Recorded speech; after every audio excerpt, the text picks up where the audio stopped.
out, I'm sure it's a busy time of the year for most of us. And I'd like to, there's this interesting resonance between Dr. Moses' presentation and mine insofar as we're both dealing with issues related to crisis. And although in terms of the way that the state of the American economy is framed, we're talking about emerging out of a recession. When we look at Black America, we really can't say the last 4 years has essentially been a depression for African Americans, and I think that provides something of an introduction for the paper that I'm going to present. As the 20th century's epic crisis in capitalism hit during the Great Depression, W.E.B. Du Bois had decades of research on Black economics upon which to draw to suggest a pathway out for Black people. While he later became more radical in his critique of the capitalist system and more fully grappled with Marxist analysis, his response to the Depression took a more moderate approach, but one that was still progressive, one that was grounded in the history of Black economic activity. My argument is that Du Bois's Atlanta University research on business and economics provided an intellectual foundation for his response to the Great Depression. I will also show the resonances between his Atlanta University studies and later scholarship by others on the slave economy, the process of emancipation and reconstruction, Black nationalism, and African culture in America. I'll then reflect on some of the larger implications and stakes of Du Bois's intellectual and political project on economic theory. In 1934, W.E.B. Du Bois found himself at odds with the NAACP, the organization that he had played such a critical role in founding. At the heart of the dispute was the question of how to best address the specific needs of Black people during the Great Depression. With a national unemployment rate at approximately 20%, and with Black unemployment at approximately 40% and even higher in the South, Du Bois advanced a proposal that alienated him from the rest of the NAACP's top brass and ultimately pushed him out of the organization. In the editorial pages of Crisis magazine, he argued that Blacks should form what he termed an economic nation within a nation. Liberals in the organization and other critics cringed at his belief that segregation of any form could be an effective method to advance Black interests. Rather, the NAACP-backed Don't Buy Where You Can't Work campaign activists who picketed businesses that didn't hire Black clerks. This dispute caused the first of Du Bois's two departures from the NAACP, and he found a refuge at Atlanta University, where he would, of course, write his magnum opus, Black Reconstruction. This episode demonstrates a conflict that was certainly larger than word usage.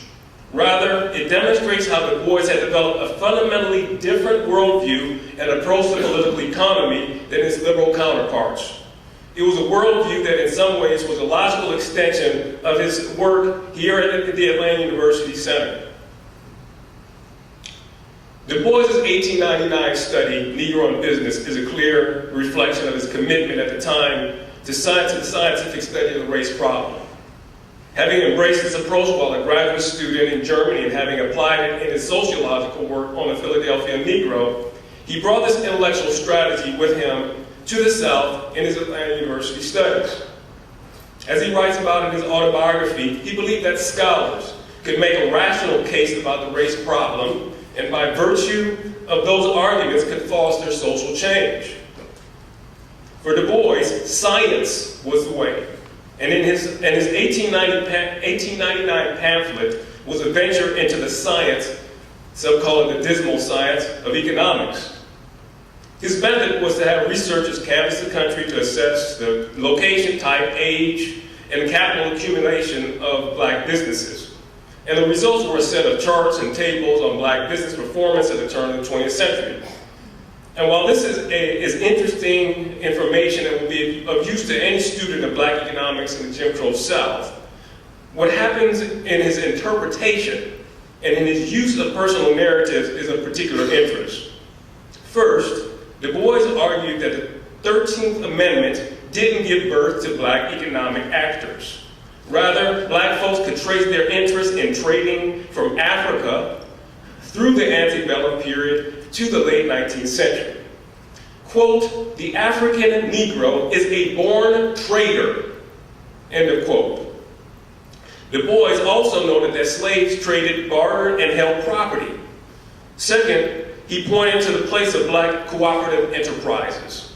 For example, the rise of black doctors created markets for black drugstores, and black religious denominations created audiences for black newspapers and other publications. Du Bois saw in these enterprises a strategy of what he called the advantage of the disadvantage.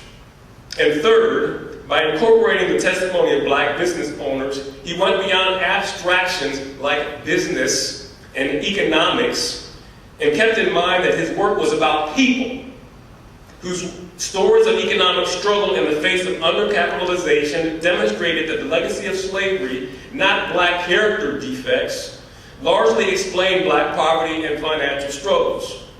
In the face of the monumental crisis of the Great Depression, Du Bois sought to revive the long tradition of black economic self-activity, his nation within a nation vision for black America.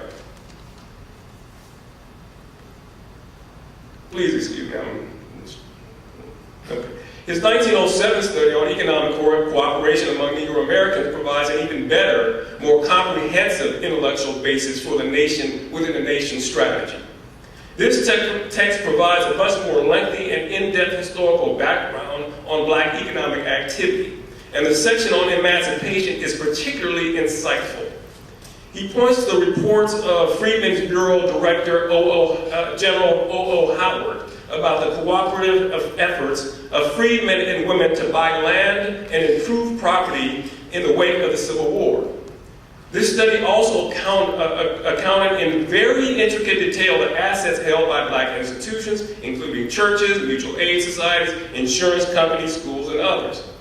As it relates to the contemporary period, he argued that many blacks lived in an economic system that existed largely independent of the white world.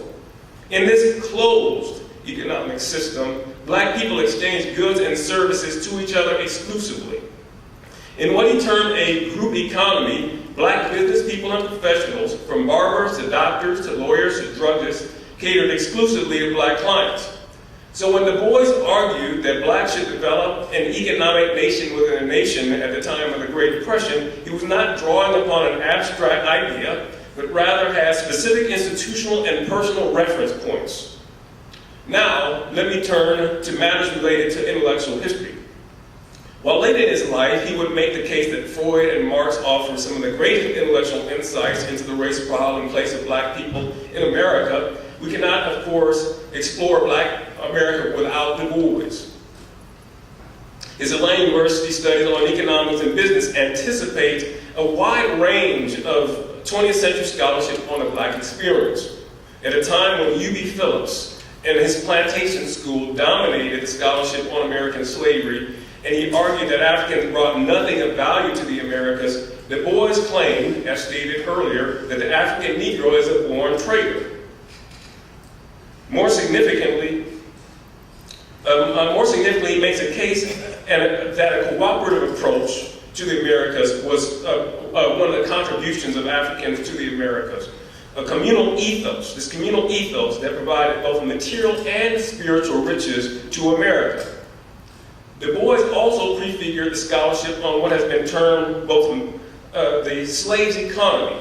For example, Sidney Mintz on the Caribbean and Betty Wood, Robert Owell, Philip Morgan, Lawrence Winter, and Dylan Penningroth on North America have shown the intricate ways that the slaves engaged in economic activity and held property over which their masters had no direct control. Because Du Bois takes a long view, he is able to flesh out the larger implications of the slave's economy, showing how black people passed down these strategies across generational lines. The last example I will use are Nell Painter's Exodusters and Stephen Hahn's Nation Under Our Feet, which lay out the history of black rural politics in the 19th century and show the mass migration of African Americans, or the migration of African Americans out of the South in the last years of Reconstruction and the years shortly after the collapse of Reconstruction. There, in Du Bois' section on migration in his 1907 work on economic cooperation, we see an account of blacks collecting their resources to pick up and move west. So in other words, and I'm speaking to perhaps graduate students or undergraduate students who are considering advanced studies, if you're looking for a research topic, then you have to start with Du Bois. In conclusion, I'd like to draw some large inferences from this work. Yes, Du Bois had a singular vision and insight about Black America. And yes, he was a towering scholar to whom we owe a tremendous intellectual debt. But as it relates to the question of business and economics, his argument about creating an economic nation within a nation begs the question of how practical his advice and how well this Black advice was and how well it would have worked. My sense is that in the face of 40% unemployment and already undercapitalized businesses, this strategy alone would not have provided the kind of relief and increase in wage labor jobs that African Americans so desperately needed during the Great Depression. It would most likely help some, but the benefits of this approach would have been quite uneven across space and sectors of the economy. But there is something else and more important at stake here, and that relates to what kind of values should drive economic behavior. Du Bois, like other progressive thinkers, saw the very reckless individualism, savage competition, and disregard of working people that drove the capitalist system in the early 20th century, and an ethos that the Great Depression clearly exposed. He also knew the limits of wage labor for blacks because he had studied the struggles of wage labor in the period of Reconstruction and realized that blacks had different aspirations and ideas about the meaning of freedom than simply earning a wage. In short, his antidote at its core offered a call to black business people and economics to claim a greater degree of independence than wage labor alone allowed and to work in service to the common good. And perhaps this is something that, as we have these conversations at Clark University and other schools of business, perhaps this whole question of social entrepreneurship is something that historically black colleges and universities should claim as one of its strategies as a way of also honoring the work of somebody like W.E.B. Du Bois. Thank you very much.